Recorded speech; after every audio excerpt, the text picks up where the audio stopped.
कल 14 फरवरी को उत्तराखंड, गोवा की सभी सीटों पर और यूपी में 55 विधानसभा सीटों पर दूसरे चरण की वोटिंग होगी।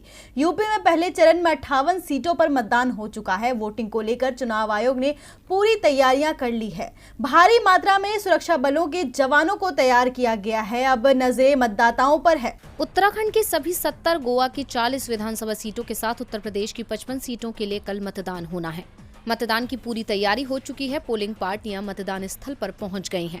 भारी सुरक्षा बलों की तैनाती भी की गई है। उत्तराखंड में सभी की निगाहें इस बात पर टिकी हैं कि क्या उत्तराखंड में सरकार बदलने का इतिहास कायम रहेगा या फिर बीजेपी नया इतिहास लिखेगी। राज्य की 70 सीटों पर 632 उम्मीदवार मैदान में हैं। सत्ताधारी बीजेपी, मुख्य विपक्षी कांग्रेस, आप ने सभी सीटों पर उम्मीदवार उतारे हैं और तीनों ही दल अपनी पार्टी की सरकार बनने का दावा कर रहे हैं। उत्तराखंड के सीएम पुष्कर सिंह धामी खटीमा से चुनाव मैदान में है। प्रदेश बीजेपी अध्यक्ष मदन कौशिक हरिद्वार से चुनाव लड़ रहे हैं। श्रीनगर में मुकाबला मंत्री धन सिंह रावत और प्रदेश कांग्रेस अध्यक्ष गणेश गोदियाल के बीच है। हरिद्वार ग्रामीण से धामी सरकार में मंत्री यतीश्वर आनंद और पूर्व सीएम हरीश रावत की बेटी अनुपमा टक्कर दे रही है। अनुपमा कांग्रेस की उम्मीदवार हैं। उत्तराखंड के मंत्री सुबोध अनियान नरेंद्र नगर से, गणेश जोशी मसूरी से चुनाव लड़ रहे हैं। विधानसभा अध्यक्ष प्रेमचंद अग्रवाल ऋषिकेश से मैदान में है। चौवट्टाखल से मंत्री सतपाल महाराज, काला ढूंगी से बंसीधर भगत, रुड़की से प्रदीप बत्रा और दीदीहाट से विशन सिंह चुफल शामिल हैं। उत्तराखंड कांग्रेस के पूर्व अध्यक्ष किशोर उपाध्याय टिहरी विधानसभा सीट से बीजेपी के टिकट पर किस्मत आजमा रहे हैं।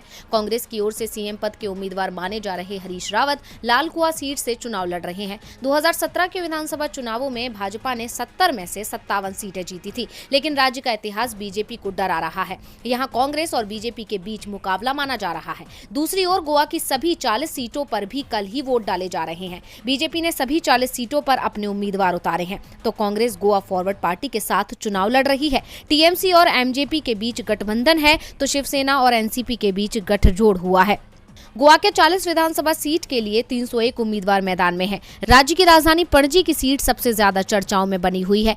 यहां से पूर्व सीएम मनोहर पर्रिकर के बेटे उत्पल पर्रिकर निर्दलीय चुनाव लड़ रहे हैं। उत्पल ने बीजेपी से टिकट मांगा था, लेकिन पार्टी ने उन्हें टिकट देने से इनकार कर दिया था। 14 फरवरी को यूपी में भी वोटिंग होनी है। राज्य में 55 सीटों पर दूसरे चरण का मतदान होगा। यूपी में इससे पहले 10 फरवरी को 58 सीटों पर पहले चरण में वोटिंग हो चुकी है। दूसरे चरण में रामपुर से मोहम्मद आजम खान सपा के टिकट पर चुनाव लड़ रहे हैं। उनके बेटे अब्दुल्ला सुआर से सपा की टिकट पर मैदान में है। शाहजहांपुर से योगी सरकार में मंत्री सुरेश खन्ना, नकुड़ से धर्म सिंह सैनी सपा की टिकट पर अपनी किस्मत आजमा रहे हैं। धर्म सिंह सैनी चुनावों के ऐलान होने के बाद स्वामी प्रसाद मौर्य के साथ बीजेपी छोड़ सपा में शामिल हुए थे। इसके अलावा योगी सरकार में मंत्री बलदेव सिंह औलख बिलासपुर से, बदायूं से महेश चंद्र गुप्ता और चंदौसी से गुलाब देवी भी चुनाव लड़ रही हैं। बरेली की पूर्व मेयर सुप्रिया आरोन इस बार समाजवादी पार्टी के टिकट पर मैदान में है।